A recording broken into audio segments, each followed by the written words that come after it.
আসসালামু আলাইকুম ওয়া রাহমাতুল্লাহি ওয়া বারাকাতুহু। আমি হাকিম মোহাম্মদ আশরাফুল আলম সবাইকে আন্তরিক শুভেচ্ছা জানিয়ে শুরু করছি। তো দর্শক, আজ আপনাদের অনেকের রিকোয়েস্টে সম্পূর্ণ নতুন এক আলোচনা নিয়ে উপস্থিত হয়েছি। আজকের আলোচনা হৃদরোগ ও স্নায়বিক দুর্বলতা নিরাময়ের সহজ উপায় নিয়ে। সুতরাং যারা হৃদরোগ এবং স্নায়বিক রোগে আক্রান্ত হয়ে কষ্ট পাচ্ছেন, স্থায়ী বা সঠিক সমাধানের জন্য মনোযোগ সহকারে ভিডিওটি দেখার আমন্ত্রণ জানিয়ে শুরু করছি। সম্মানিত সুধী, যারা আমার চ্যানেলটি আজ প্রথম দেখছেন অথবা এখনো সাবস্ক্রাইব করেননি, ভিডিওর নিচে ডান পাশে লাল রঙের সাবস্ক্রাইব বাটনে ক্লিক করে এখনই সাবস্ক্রাইব করে নিন। পরবর্তী আপডেট পেতে পাশেই থাকা বেল আইকনে ক্লিক করে নোটিফিকেশন অন করে দিন।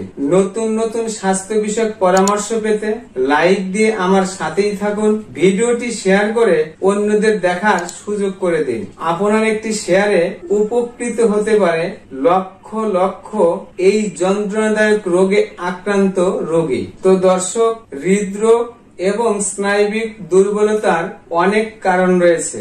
এর আগে অনেকগুলো ভিডিওতে এই বিষয়ে আলোচনা করেছি, নিচে লিংক দেওয়া আছে, প্রয়োজন হলে দেখে নেবেন। তো আমরা সেদিকে না গিয়ে আজ আলোচনা করব হৃদরোগ এবং স্নায়বিক দুর্বলতা থেকে মুক্তি পাওয়ার সহজ উপায় নিয়ে। তো আমরা প্রথমেই জেনে নেই কিভাবে বুঝবেন আপনি হৃদরোগ অথবা স্নায়বিক দুর্বলতায় আক্রান্ত হয়েছেন।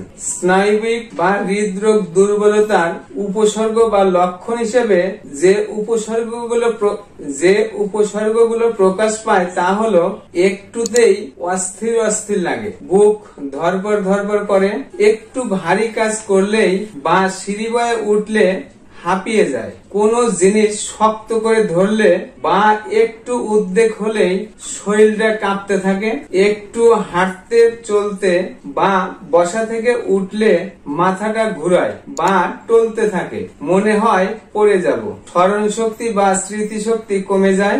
এ অবস্থায় যারা দিনের পর দিন, মাসের পর মাস, এমনকি বছরের পর বছর কষ্ট পাচ্ছেন, বিভিন্ন প্রকার ওষুধ খেয়েও, বিভিন্ন জায়গায় চিকিৎসা নিয়েও সঠিক সমাধান পাচ্ছেন না, আমার চিকিৎসা পেশার বাস্তব অভিজ্ঞতা থেকে আপনাদেরকে বলছি, 1 চা চামচ সোফুক ট্রাইবুলাস এবং রেসানুল সকালে ও রাত্রে সেবনে সামান্য কিছুদিনের মধ্যেই উপরোক্ত সমস্যা থেকে মুক্তি পাওয়া সম্ভব ইনশাআল্লাহ।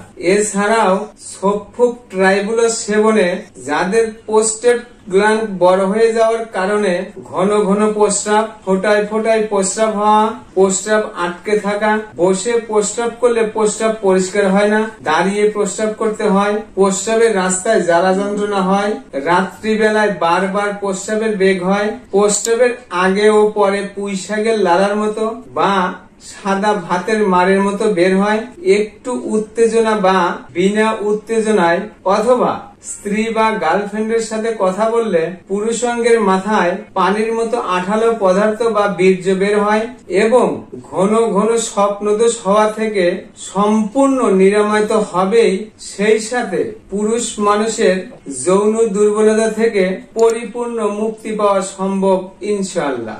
জটিলতা, সঠিক সময়ে রোগের সঠিক চিকিৎসা না করলে বা চিকিৎসায় ফলপ্রসূ না হলে মারাত্মক জটিলতা দেখা দিতে পারে।